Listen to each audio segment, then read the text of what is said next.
Hello.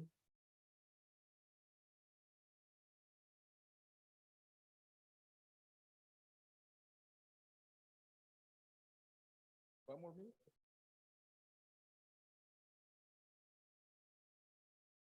Yeah, but yes. Okay, you guys, you can come. There are not so many people, but I will repeat your message at the end. Thank you.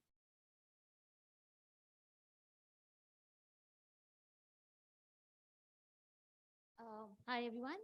Today during the happy hour after the refreshments around 5:45, we're organizing an event called Story Slam. We have some amazing group of people who are going to share some personal stories from their life. All should stop by and it's going to be in parallel with the happy hour. Yeah, please stop by. It's going to be in this very same hall, and also for tomorrow and during the conference, we have some activities planned for students. So if you are a student or if you know some students, could you please forward that message? All of the information about these additional events are on our website. Our affiliated event is called RISE. If you go to the affiliated events webpage our website is linked from there, and all of the information is there. Please help us spread the word, and hopefully we'll see you at today's event. Thank you. Thank you, Rashid. Okay, so we are ready to start our fourth and last table of this GHTC 2023 second edition of our event. And today, in this table that is called Lessons Learned, we will try to summarize for you guys what we believe are the most important takeaways that we have had from the three previous tables.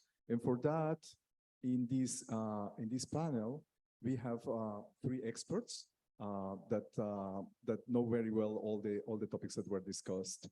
So I will ask them to introduce themselves, and then we will try to summarize some of the ideas that were delivered to you during the day. So we will start first with Benoit, please, if you can start. Yeah, thanks. So hello everyone. So I'm Benoit. I work in the security field for more than 20 years. I started to work as a security engineer in GEM+, where I was implementing public key cryptography on smart cards, especially with resistance against side channel attacks. Then I moved to Apple, where I was working for 12 years on white box cryptography and obfuscation. And today I have the pleasure to be at Zama, where I am leading a team working on privacy preserving machine learning, thanks to fully homomorphic encryption. Merci, Benoit. David? Hi everyone, I'm David Géraud. I work at TII. I do research mostly on symmetric key cryptanalysis, and I've always been interested in the intersections between AI or AI adjacent topics and cryptanalysis. And in particular, at the moment I work on neural distinguishers and applications of machine learning to cryptanalysis. But before that, I also worked a bit on applications of optimization and AI-originated techniques to cryptanalysis, in particular constraint programming to search for differential trails and so on. So it remains in the same line of work. Merci beaucoup, David. Daniel, please. Thank you. So hi again. My name is Daniel Escudero. I'm a researcher at JP Morgan AI Research in New York. I hold a PhD from Aarhus University, where I worked on secure multi-party computation and cryptography more broadly. And then, and also as of today, I'm very interested in both theoretical and practical aspects of this area, including applications, including in particular applications to privacy preserving machine learning, which is why I'm happy to discuss today. Muchas gracias, Daniel. Okay, so we are ready to start. Again, we are trying to summarize what happened today. So if you have questions, please, by all means, ask us questions at any time. And I will ask now our panelists to try to give us their view the way that they saw the three first tables, starting with the first one. For those of you who started with us early in the morning, the first table was crypto intersects AI. That was table one. And I don't know who wants to give some comments about what it was discussed in the table. Table one. Maybe I can start. So I was very interested by what was said in this roundtable, and especially the statement about the interaction between crypto and AI.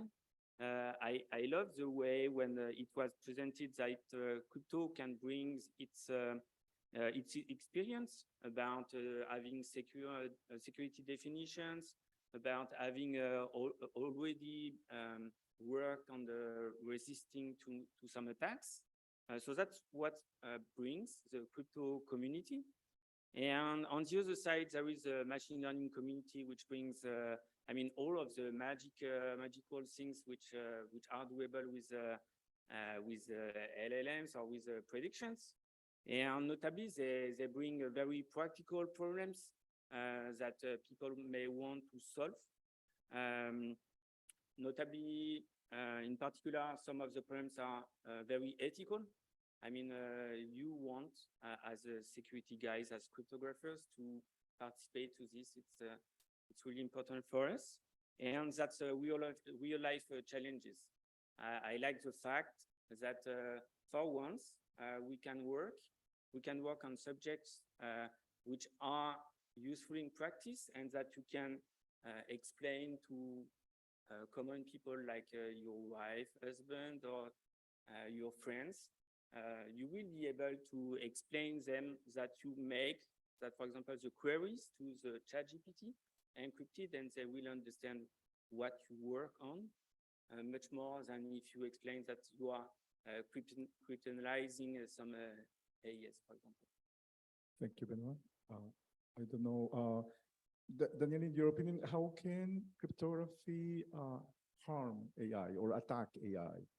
Because, yeah. Yeah, so I think the good thing about cryptography is that we have this adversarial mindset all the time. I don't think we believe anything is secure ever. It's like we think things can be broken all the time. That's why we keep pushing down, pushing the cryptanalysis. And I think this adversarial mindset is very important in ML. It's like I see all the time people wanting to use ML systems for a lot of sensitive use cases, which is not even about privacy. Forget about privacy. Just talk about integrity.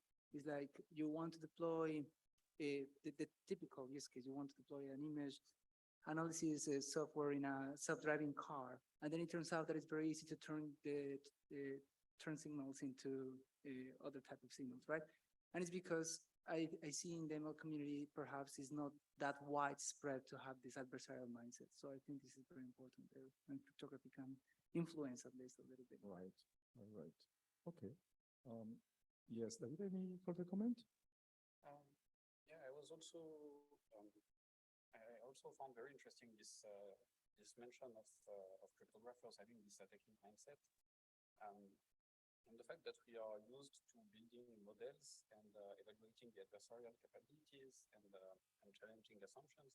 And I think it's something that is going to be very important with how fast things are evolving. And in particular, someone mentioned that the assumptions have to change very fast in the domain of AI, because now we have, for instance, ChatGPT that can spit its training data. So everything that we had before, we have to rethink about it. And I think that's where cryptographers are strong, and there is going to be a very strong need for collaborations between AI and cryptography to understand first what the adversary can do, then what the adversary wants to do, what kind of attacks models we will have. And that's a promising area of research, but it's also something that is very pressing because things are moving extremely fast, and we need a lot of people working on this. Okay, thank you very much.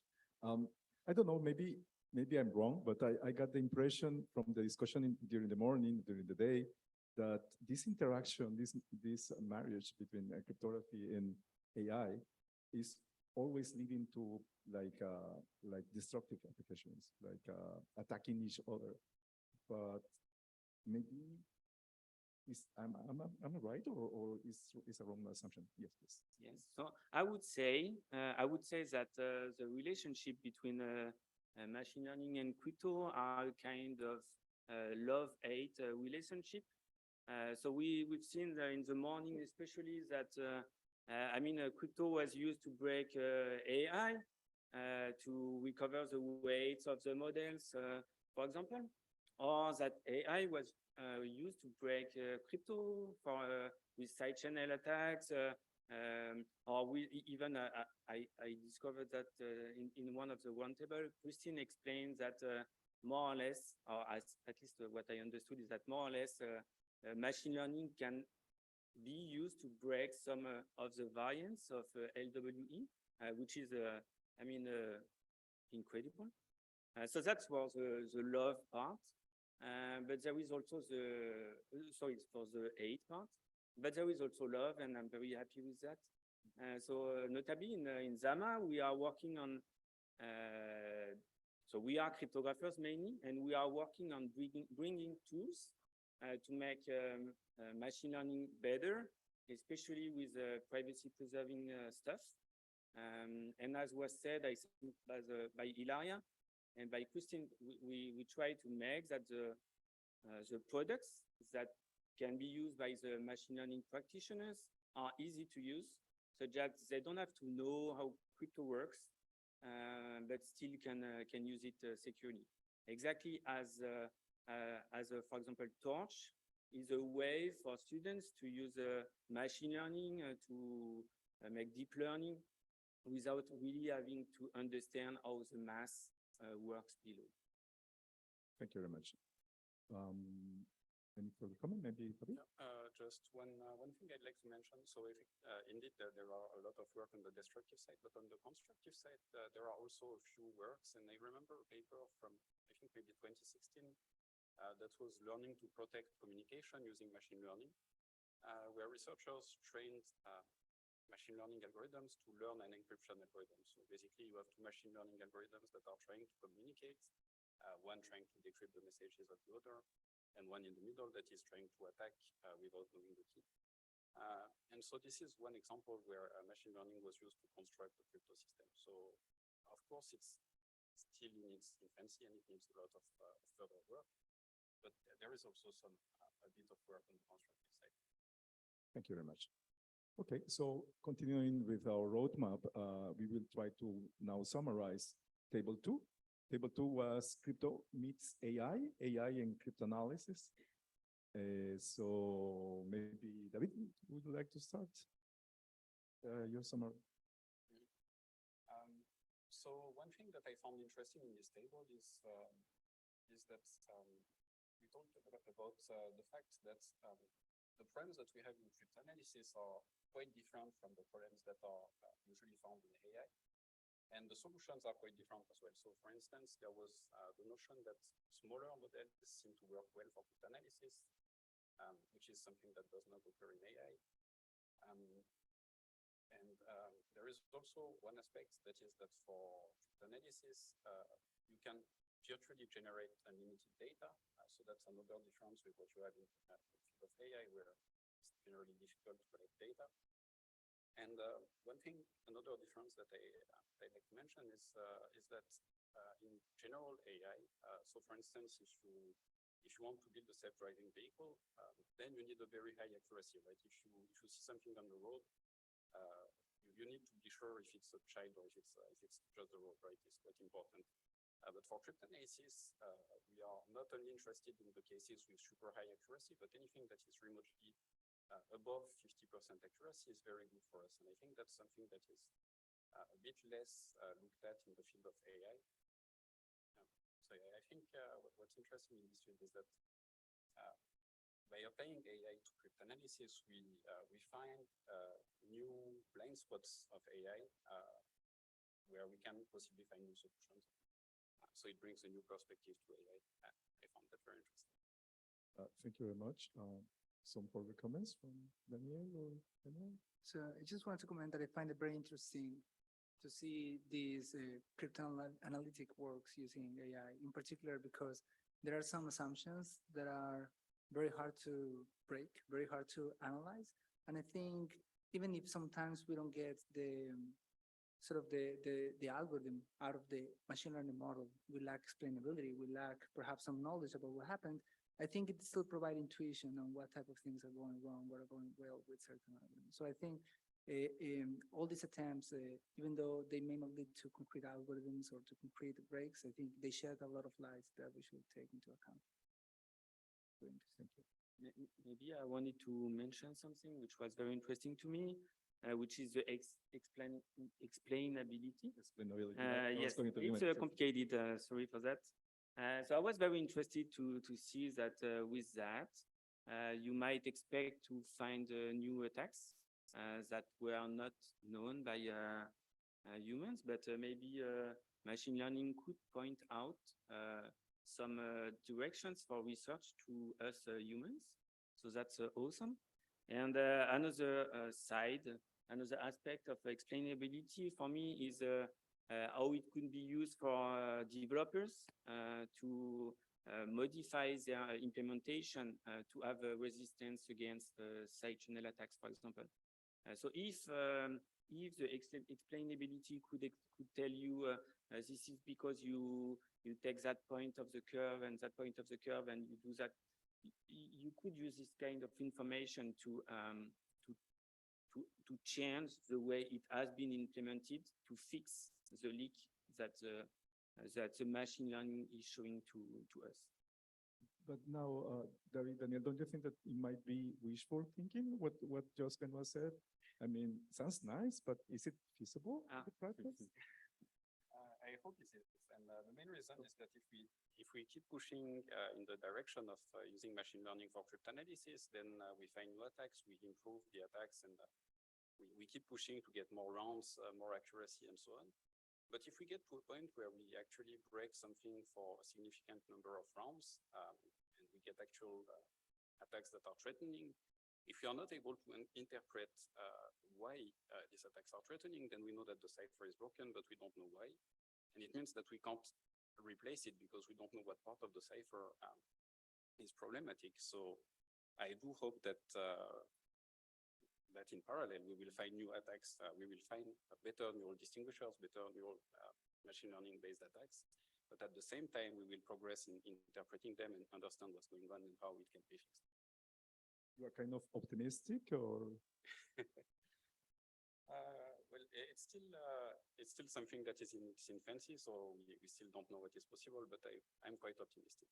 Okay. Thank you very much. Daniel? Yeah, I just wish, I hope it can be used as a sort of indication tool, but not as the end tool that will give you all the solution, more like an assistant that can tell you what to focus on and what not. It's like if someone finds a potential vulnerability in an assumption, but it's not clear why, this could draw enough attention from the community to actually look into the why this happened. So we may not be able to get all answers, but at least we may be able to get some directions, some pointers. And I think that's already a very good start. If nothing, that's already a great way of starting. Thank you. Okay, so to finalize table 2, I would like to ask a question, especially because we are here in this crypto environment ecosystem, affiliated event of Crypto 2023. If you notice in table 2, 4 out of the 5 panelists that we had belong to the chess community, to the chess conference, to chess. So my question for our panelists here is, do you think that these kind of papers can be published in crypto? The papers that side channel attacks using AI, do they have a space here in crypto? Definitely in chess, yes, but in crypto? I would say yes, and notably because before machine learning was so trendy or so, let's say, official, there were already side channel attacks published in the early editions of chess, which were of machine learning kind. I don't know if it was published exactly at chess, but for example, template attacks are kind of similar to what is done in machine learning, and they were published a long time ago. So I think yes, it's exactly a good place for these papers. Okay. So you heard that. Okay, that's Yeah, very just nice. One comment on that. So I think a good paper is a good paper that teaches us something we didn't know so that other people can build on top. And since this is definitely related to the crypto domain, is of interest to the crypto researchers, without a doubt, I would say yes. I just think we need more incentive for the reviewers to actually look into things that are helpful for the community, Thank you very much. Okay, so I think that with that, we complete our summary of table 2. Now we will move to table 3. So the title of that table was Privacy Preserving AI. I don't know who wants to start. Maybe Daniel, do you want to start? What Yes. was your summary? What was your Yeah, conclusion yeah. of that? I hope I can reflect the views of all the other panelists in that table. So I learned a lot in that table. We have a lot of different techniques to enable privacy preserving AI, and we reviewed at least 3 of them, which were secure multi-party computation, FHE, and TEE, trusted execution environments.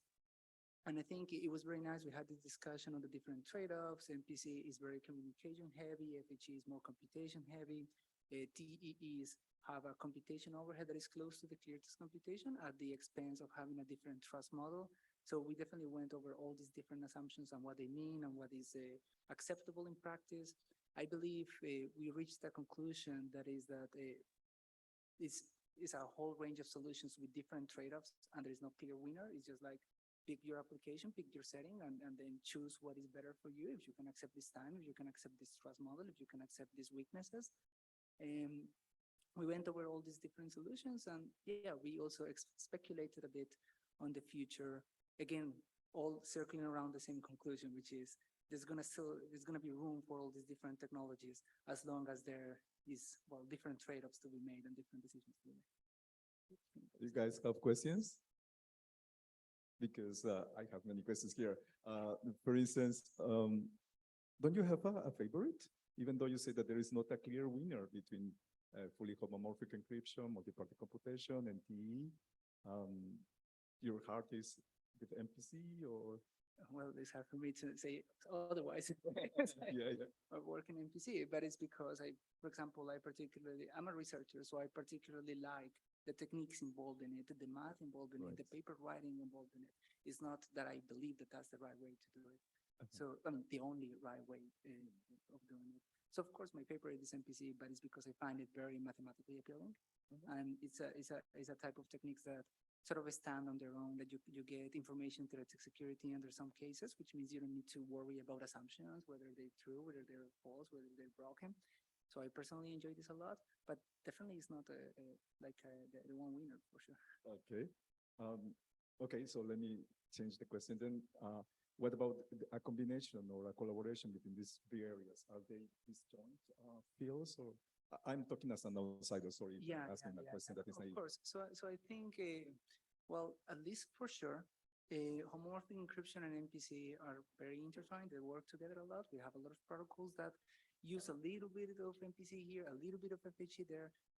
They have different bottlenecks. So the bottleneck in MPC is communication. You typically have to send a lot of messages, like massive amount of data. In FHE, it's typically computation. So depending on the setting, you can typically find a trade-off.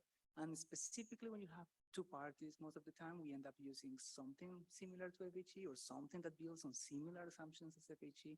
Something noisy like LWE, LPN is very common in MPC. Now about TEEs, I'm less well-versed on that direction, but I'm also aware of some works that try to combine TEEs for certain specific parts of the computation. Like for example, for getting active security, for ensuring that an MPC execution was executed correctly, you may rely on TEs, and that way you're not relying on TEs for everything. It's just for ensuring the integrity of the computation, but perhaps not the privacy, for instance.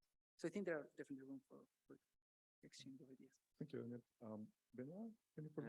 Yes, so I also have favorites. But as you may imagine, it's a different one. So disclaimer, I'm working in Zama, where we are working especially with fully homomorphic encryption. So, but I would agree completely with what you said. I mean, it was just for joking. I'm completely agree with you by saying that it's not a one size fits all. you have a bunch of techniques, and depending on the context, depending on some trade-offs, some of them are better than the other ones. And I agree with you. It was also said in another table that there is the training part and the inference part. And especially for the training part, FHE today is not the best solution. There are other solutions. Maybe FHE is more for inferences, when you just want to trust, no one but yourself. But yes, I completely agree with what you said. Okay, but now that, yes, just a second. Let me ask this question just to continue with his talk. You know, again, a question as an outsider, but I got this impression that fully homomorphic encryption has this bad reputation of being so slow, so impractical, Yes. not efficient. Am I wrong? Things have changed So finally? you are right that years ago, things were really, really slow. So the first time FHE was invented, it was an existential scheme, but it was not practical in practice. And then we have seen a few generations of scheme. So I'm not the best specialist of the different schemes, but what we have today is especially efficient. And just to come back on what was said, so we are today able to implement some quite complex neural networks in FHE, like Cypher-10. It's Cypher-10 with VGG, so it starts to be very large models, but still it works in FHE. Still, it's very accurate. And also one thing which is very important for us is that we make tools which are easy to use for the machine learning people. We don't want them to know about crypto. We don't want them to shoot in their foot by making some security mistakes. So we just give them tools which are pretty equivalent to what they know with Torch and scikit-learn, but still they can add privacy on top of their machine learning or deep learning. Thank you very much. Yes, please. Yeah, thanks a lot. Just your comment basically, or your experience about FHE on machine learning or neural network. The question is basically, can we apply partially on neural network, for example, few layers, and you can say, okay, the FHE can make that particular neural network or ML model completely secure or safe. Is it possible? Why am I asking this question is, because, for example, if you apply FHE on a random forest or trees, there you have a decided path. And the basis of the FHE, if I'm not wrong, it's a randomness. You need to have random things, random variables, whatever it is. But on neural network, it's completely random. You don't know what path exactly it is going to explore for a particular data during inference. So is it possible to apply FHE partially on a neural network, and we can say, okay, it is perfectly secured and safe, something like that? You want to take this question, being the FHE part? Okay, so I have to confess that the audio is a bit weird. You said, like, because there is so much randomness and so on in neural nets, maybe we can leverage this to also provide some notion of privacy just from the randomness itself and only protect some parts. I think, so I personally, as a cryptography researcher, as someone trained in formal MPC and so on, I will immediately say no. That's my answer to that, because it's a shady area we don't understand. So the moment where you say, oh, it seems like we have enough noise here, or it seems we have enough entropy here, it seems secure, then that's the moment where, well, we have a lot of history lessons where these type of things were argued, and then 10 years later, 5 years later, 20 years later, they were broken. There are multiple examples of that. The issue is when you try to argue that these things are insecure, someone will challenge you and say, well, prove it. And you say, well, I'm just one person. I cannot attack your argument right now. But give it enough time, give it enough traction from the community, give it enough resources, both in people and also in terms of research. And these type of things eventually get broken unless they have better guarantees. So I think I'm not saying there's no room for that. I'm saying it's like the community needs incentives for studying this type of things. And it shouldn't be a cat and mouse game where I say, there are papers that do this, like, we are increasing entropy here by adding noise in this type of way. And maybe later they get broken. These type of things are not very helpful, and I think it has to be more formal and better studied to be able to have any time guarantees on that. Okay, makes sense. Thank you. Right. Thank you. Yes, we got one more question. Oh. So I don't know very much about FHE, so that might be a stupid question. But the practical applications that there are right now, are they really fully homomorphic encryption? Because do they need the bootstrapping steps and stuff where you remove the errors? Because those were used to be, I think, very, very expensive and maybe not necessary if you have a shallow neural network, for instance. So thanks for the question. So I would say there are models where you don't have programmable bootstrapping. There is just linear operations like a linear regression and logistic regression. So I would agree with you that these kind of schemes don't need the PBS, which is the essential tool which is available with the TFHE.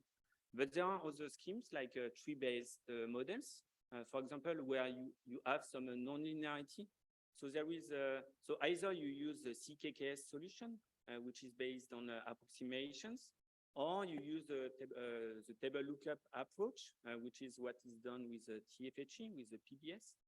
And then you can apply, you can implement the tree-based model like XGBoost, random forest in FHE. So if you are interested by this subject tomorrow, sorry for this ad.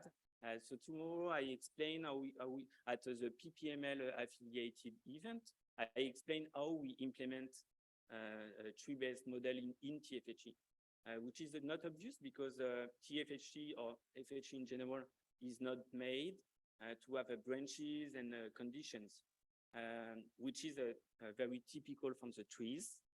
But still, it's possible to replace these branches by some techniques that I will explain tomorrow. Thank you. You got another question?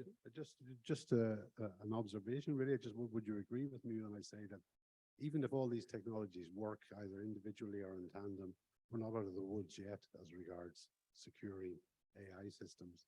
I mean, you still have the system depends on its training data, and given the indiscriminate trawling for input data, we're kind of in a garbage in, garbage out situation.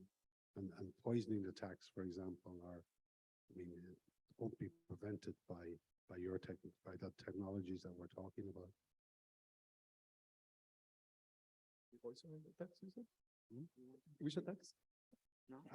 Poisoning attacks. Yeah, so I think this was something also that was mentioned in one of the previous panels, which is that we definitely need more. We need to be less of a, this is an orthogonal question, which is typically what we say. So we need to be very much aware of what is the state of the art when it comes to defenses. So there are some input validation techniques that you can try to filter out what will be a malicious input. They are not fully effective. It's orthogonal in the sense that like there is another set of researchers massively studying this, what is effective and what's not. But we should be aware of those techniques, and we should do better than just saying, go and read this 10 papers. So we should be able to say something better. Like, yeah, in FHE, you can do this concretely, or in MPC, you can do this concretely, or in TE, you can do this concretely. So there are techniques. I wish I knew more about how effective they are. I know it's a cat and mouse type of game where you have to provide defenses and then again, attack the defenses and so on. But there's definitely a literature out there that we should be on the look for. And I don't think we are successfully doing this because it's orthogonal. So should do this. Thank you. So yeah, I have yet another question about the three techniques in table 3. Fully homomorphic encryption, multi-party computation, PE. I understand that the 3 of them are very successful in the industry. Which one is more dominant, preferred in the industry right now, nowadays? Which of the 3 techniques for privacy preserving? I don't know. I would be able to say a few things about what happens in Zama. Regarding FHE, but I would not be able to compare with them. And still, there are things that we can't discuss publicly. But for what I would be able to say, we have recently we have explained how we can apply, use FHE in smart contracts to have a private smart contract. So smart contracts in the blockchain where you can execute your program, but over encrypted data. And we really have seen a lot of interest there. We have a lot of companies. So the public things that I can say is we have the Phoenix company with building a smart contract with us, and which is going to be deployed soon-ish. So at least there is interest there for the public things I can say.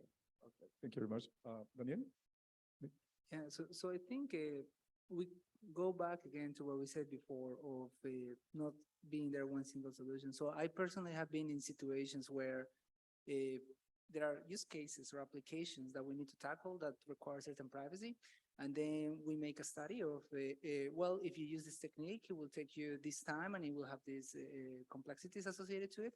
If you use this other, it will be much faster, but perhaps with this assumption and so on. And we have seen both use cases. It's like, oh no, this one should be non-interactive. We cannot allow for honest majority. It doesn't happen here. We cannot allow for interaction because it's very expensive. The one party is in one side of the world, the other one is in the other. So we have to go for FHE type of solutions, or we have other settings where like we definitely prioritize being under 1 second, and we have 3 parties. So talking from experience, from industry, I think there is room for both. So for all these type of solutions, it all depends on what you have. Okay, thank you very much. Okay, there is one question that I forgot to ask about table 2. David, maybe you can answer. I think Aaron here mentioned, if I'm not mistaken, that historically these kind of attacks of side channel attacks assisted by AI have been focusing a lot in AES, the block cipher AES. Why is that? Is any historical reason for that, or AES is just why is the showcase this kind of techniques? So I don't have much expertise on side channel attacks, so I don't take my word for it. I don't know, I would say historically IES was the interesting one to look at, and a lot of techniques focus on the S boxes of the AES. But yeah, I'm afraid I don't have much on that. Okay. Maybe I would comment on this. Yes, please.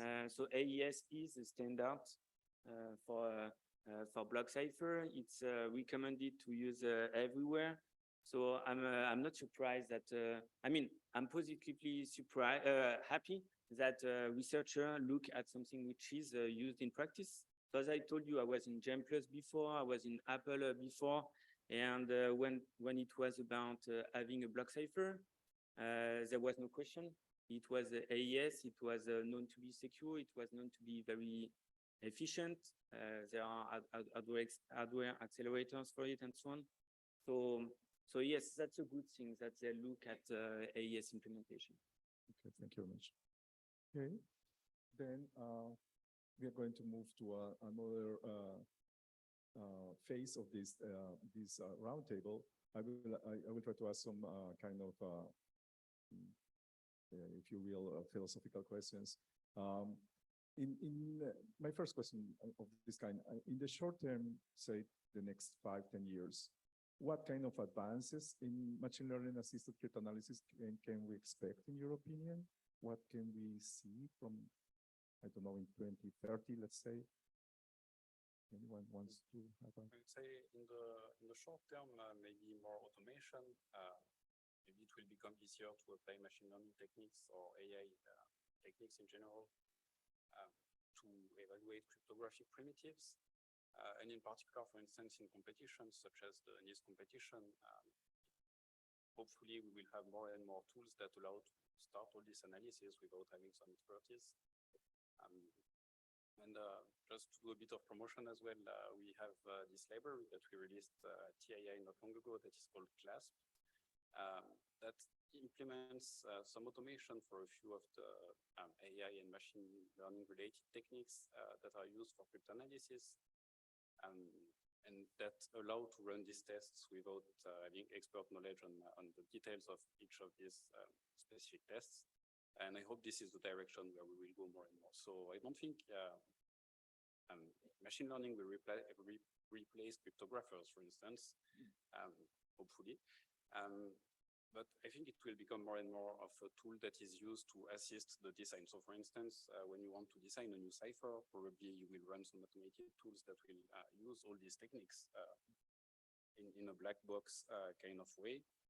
And that will hopefully help to modify the parameters of the ciphers and so on. So long story short, more automation, hopefully, and more user friendliness. Thank you. Any further comments? Predictions? Yes, maybe in the future, we expect hardware accelerators to make FHE faster. So as it was said, FHE current main problem is the speed, especially when it comes to neural networks, bigger neural networks. But we expect hardware accelerator to catch on. There are a lot of hardware companies, including in the audience. I've seen a few friends there who are working on making FHE faster, and so we expect it to reduce the cost, the 1000x or 100x to something much smaller, so that FHE can be used in practice. These hardware accelerators are using which technologies, GPU or? So there are different techniques. So there are techniques which are very, let's say, exotics, like optics. So don't ask me why, but optics are a very efficient way to compute FFTs, which is actually a way to make a multiplication between polynomials fast. And the multiplication between polynomials is, let's say, one elementary thing of PBS. And we also have more traditional hardware accelerators with ASICs, with FPGA to make things faster. Yes? Wait a second. Is there any concern about the power consumption of all this? I mean, all this hardware sounds like it could draw down a lot of power. A lot of these models already with GPUs and all the rest of it already consuming a lot of power. One of the big issues we all had with blockchain and Bitcoin was the mining costs. I mean, are we in danger of having issues in this regard? Well, I certainly wish there was any other way. So I think, well, definitely think you and Zama may have a better answer for this, but for me, it's like we are trying to make things more efficient constantly, all the time. So I certainly hope that as with hardware, research advances to a point where algorithms become much less energy consuming and less time consuming. They typically go hand by hand. But at this point, it's like, this is what it takes. And if we cannot afford it, we cannot afford it. But hopefully we can afford it. And I'm not an hardware specialist, but I would say one thing at a time. For the moment, the problem is the speed. So let's try to find something for speed with all the possibilities, and then we'll see if we have another problem. Yeah, exactly. So it's the price for privacy. If you're willing to pay it, and if we can pay it as a society, then we do it. Otherwise, we find other avenues. Perhaps we do other heuristics and other less secure approaches that give us the right trade-off. We have to find the right trade-off, taking all these things into account, I think. In the case of MPC, where the bottleneck is in the communication, then what you require is like a 5G or 6G or something really, really fast. Well, but again, it depends on how fast you need it. If you need something to happen under a second, well, again, and even the statement is very application dependent, but if you need something extremely fast, sure, you really will require a very fast network. But for applications that are not latency dependent, that you can wait a couple of minutes, 20 minutes, even or an hour or something for certain prediction that you need the analysis of the stocks for last week or something, then you can, if you can afford this, then it's definitely less energy consuming. So this could be a good trade-off if that's what you are optimizing for. Okay, thank you. So my next question, What would be the scariest thing that you can think that machine learning can do in the context of crypto? What would be like a nightmare scenario or something like that in your opinion, in the future? So the first thing that comes to mind is if tomorrow someone releases a paper that shows machine learning breaking AES, for instance, or like doing an actual break, and if we are not able to explain why, it means that anyone that has access to this machine learning can break any communication for AES, which is obviously a huge problem. But most importantly, it means that if we do not understand why, then we cannot easily propose a replacement. And yeah, that would be a nightmare scenario. So AI breaking cryptography and us not being able to replace the cryptography that we have because we do not understand why it's broken. That would be scary. Yeah. So just for this, I mean, this is not, it's more like a meta comment, but I think especially with LLMs and so on, people are using them as assistants for a lot of things. And this is a fact for any other field. Like if people heard of colleagues and other friends who have used these to assist them, for example, in their reviews and so on. So this is a meta comment. This is not about harming cryptography. This is about harming science in general, like relying so much on this type of models to help you parse a paper, to help you understand a result. So I think this could also be a future where science in general can be affected. I apologize for the meta comment. It's not a cryptography comment, but I think it's also relevant to be on the look for that. Yeah. You know? What would be terrible to me would be if ever machine learning was able to make things that we can't understand as humans. I mean, if ever there is an attack on a paper written by humans, okay, that's bad for us, but at least we get some knowledge and next time we do something better. What would be terrible to me would be we have trained this model, it makes these functions that no one understands, but at the end it breaks the crypto. So you have the bad part, which is you have your system which is broken, but you haven't the good part, which is your knowledge is increased. That would be the worst thing to me. Thank you. My next question is, in the case of table 2, I asked you about that most of the research was kind of oriented to the chess community, but you said that it could also very well enter here in crypto. What about this table 3, privacy preserving AI? The natural venue would be crypto, these kind of conferences, or which ones are the forums? From the point of view of research, what is the perspective? So yes, so actually we've tried to submit a few papers, and that's a complicated topic because if ever you submit a paper which is about privacy preserving machine learning to a crypto conference, they will tell you obviously you can do anything with FHE, so what's the point? And if you send it to a machine learning conference, they will tell you something like, what? You are doing VGG, which is like state of the art 10 years ago.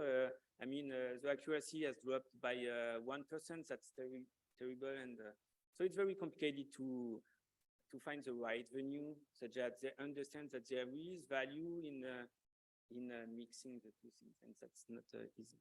Oh, that's very interesting point of view. Daniel, what is your opinion? Yeah, I think if you try to publish in a cryptography venue such as crypto or even security venues, let's say Usenix or CCS or something like that, you are very much motivated to show novelty and showing novelty. And these, more often than not, results in complex protocols, unnecessarily complex protocols. It results in reinventing the wheel and things like this. We see it with papers all the time. So I think we need a space that accepts these results for what they teach us. So again, it's like if we can train this model, we can do inference in this with these techniques in this amount of time. There is a lot of effort involved in putting together the pieces, choosing the right components, making sure everything goes through. And I'm not personally sure if the crypto venues are the right for that. Like sometimes you're lucky and they say, I like this paper. Sometimes they say, what's the point? We know we can do MPC, FHETA with this. So I don't like it. So I'm not advocating for a specific type of venue, but I do think there should be a venue that accepts this type of results where, look, you can do this in 3 minutes using these techniques, using these different set of tools, and so on and so forth. Unfortunately, as you said, like either venues will throw you back for different reasons. And if I can comment on this, so I agree a lot. And I would say it's not only about making novel things, it's also about making things easy for the users to use. So it's one thing that you have implemented your network on your side and it works for a single use case. It's another thing that to make that any user without any particular knowledge can use it on any or virtually any data set. That's really not something which is easy, but still it's not always valued in the reviews. They don't understand that making something easy, as Torch was made easy for machine learning, is very valuable. Yes, please. Yeah, go ahead. Yeah. I just heard you say crypto venues seem to have an issue with these papers. ML venues seem to have an issue. Is security, like, I feel like I see a fair number of papers at security venues that seem to be more or less in this area. Do you think that that's not the case? I want to give a controversial answer to that. I think what happens sometimes is that some papers can more easily squeeze into security venues. And I think people are still assessing novelty of things. Like that's what the reviewers are on the look for. And if you're in a security domain, you're not so familiar with the MPC techniques or the FHE techniques, there are certain papers that can look very novel to you. And gladly, many of them are very good. But if you solely, I mean, it's like you can only use, someone invented Shamir secret sharing once. Every time you use it, you're using somebody else's work, right? So I think it's very hard to do something that looks entirely novel and still be super efficient. And reviewers are on the look for this. So if sometimes you see these papers in CCS and so on, there are only a few of them that are like really have a lot of novel material. Many of them are replicating results, which lead to very interesting outcomes that we should definitely be on the look for. But I think in security conference, sometimes these type of things happen. Thank you. Okay, so let's move to my last question that I have here. So I found it intriguing to me that it was mentioned in table 2 that the size of the communities are very different. It's like kind of asymmetric, right? AI is kind of a huge community. Cryptography is relatively small compared with it. So how this relationship that Benoit was mentioning as hate-love relationship works when you have a big bear that is your partner and at the same time your enemy, your adversary, let's call it like that, not an enemy. What would you say, David, about it? Yeah, a big community and a small community, so how is this interaction going on? Yeah, it certainly makes some things difficult. Someone mentioned during table 2 that, for instance, the problem of explainability could be easier in the field of cryptography because we have much smaller networks, much smaller neural networks, but at the same time, we have way less people looking at it. So it might indeed be more difficult to do explainability for crypto-related problem. But I think we are seeing more and more people from AI looking at crypto at the same time. And it's since, I think, maybe 2016, there have been more and more interactions. I think one way in which we can bring more people from AI to look at crypto problems is that typically, so this is more on the side of optimization, for instance, where the AI people were very happy that we brought problems that were hard and that were at the same time useful, which is in the field of optimization, obviously everyone wants to test their algorithms, and there are a lot of new variations of algorithms because, as you mentioned, there are lots of people in the community. and they are lacking hard problems to try their algorithms on. And that's one way we could bring people to the field of crypto. We said, okay, we have these problems, which are actual instance of cryptographic problems that are difficult to solve. We had a lot of people from optimization looking at it, and that led to successful collaborations. So I think AI people can also learn a lot from crypto, in particular through really this new perspective on their problems. And yeah, there are a lot of synergies to be found, I think. Thank you. Anyone has? I want to say something also about the asymmetry. So one of the things that, like the reality in the world, that people care more about a chat that tells you the weather than privacy. Like people are willing to give away privacy every time they get something in exchange. And I think that's a big deal, because it means that researchers in general are aware in ML and AI, they're way more motivated to work on other more problems with direct impact, like I improve accuracy from 95 to 96, than doing something in the context of privacy or even integrity. And we see this, we are alone, like in this field, we are mostly alone, taking whatever thing we see in the major ML conferences or in the mainstream applications out there. We take GHTC and try to make it encrypted. We take MNIST and try to make it encrypted, CIFAR10 and try to make it encrypted. And I think that's not necessarily the right way to go. I believe, for example, if you look at ML, they have the quantized literature, which is big. You want to run ML models in embedded devices. Why? Because they are everywhere. It's like if you build a machine learning, if you build an LLM that can run in a phone, is that you become a star. So I think people are super motivated to solve this type of problems, but they don't even know that there is this machine called FHE or MPC or TE that have this set of restrictions, mostly for FHE and MPC, that have this set of constraints that if you build a model that is good for this machine, then suddenly you can get a lot of privacy out of it. Sure, accuracy is not 95%, maybe it's 90, maybe it's 91% by doing these changes. Maybe the model is 5 years old. Maybe these things are not state of the art, but they are not even aware of this. So I think things like what Zama does in terms of giving tools out of the developers to use, making ourselves be heard. I think this is important so that people will start also collaborating with us. I see. Thank you very much. Benoit, some further comments, or you're fine? No, I would say I see the larger ML community as compared to the crypto community as an opportunity. As exactly as you said, if you need something, certainly it already exists in the ML community, or if you wait a bit, it will be there. So for example, quantization is really a good example.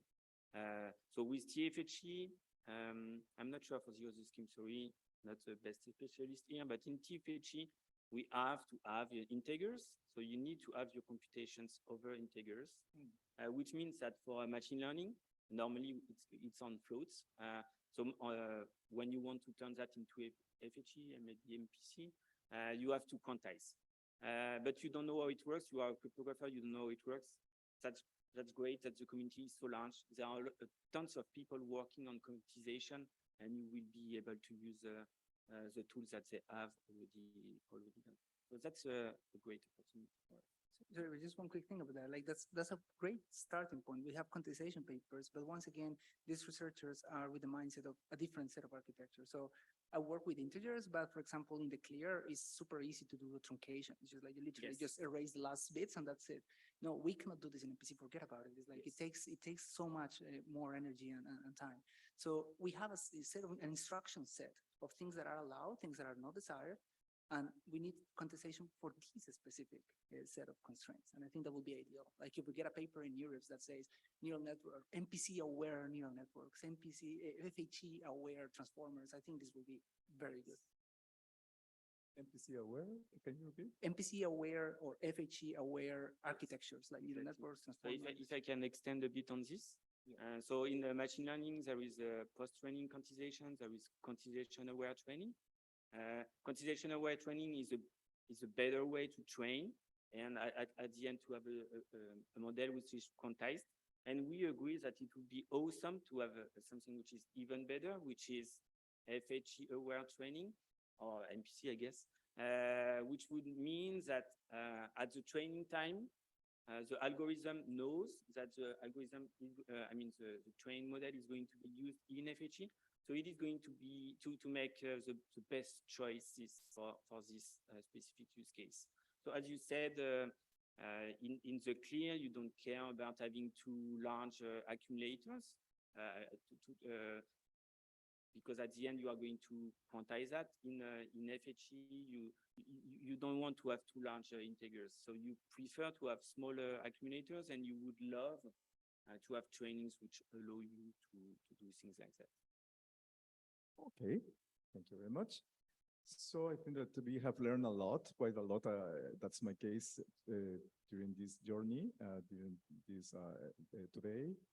So unless you want to say some concluding remark, maybe a short concluding remark by each one of you, we can start with. Yes. I can start. Okay. So I would say that for the people who haven't already tried, PPML is really a very interesting subject. So I would recommend you to have a look to what happens here. It's a pretty new subject, so there is really a lot of things to discover, which is great for startups or researchers. A lot of papers to do, and as it has a lot of impacts, real life impacts. That's also very interesting to work on this subject, especially with the ethical mission for privacy preserving machine learning. Thank you very much, Benoit. David? Yeah, I think today I learned a bit more on the subject of table 1 about cryptographers hacking AI, and I think it will be something very important in the years to come. And really, I find it very exciting that there are so many new attack models to discover. It seems like something very interesting to work on in the future. Amazing. Okay. So just two things. So one is we cannot, as cryptographers working on a privacy preserving ML specifically, which is my main topic, we cannot ignore the attacks that exist just by knowing input-output behavior, for example, or just if you train securely and the model is leaked, we cannot just ignore this. We really need to educate ourselves, get together with people who know about this to be able to incorporate this in our results and educate the community. And the second thing is coming back to the topic of this FHE, MPC aware type of things. We really need to make ourselves be heard. We need the community out there to know that there is this technology that you can use, but we need the right algorithms to deploy on them. So I think that's the future is going there. We need more interactions. Okay, gracias, Daniel. And with that, we finish our day. So thanks to the speaker again. Thank you very much for staying here. Bye.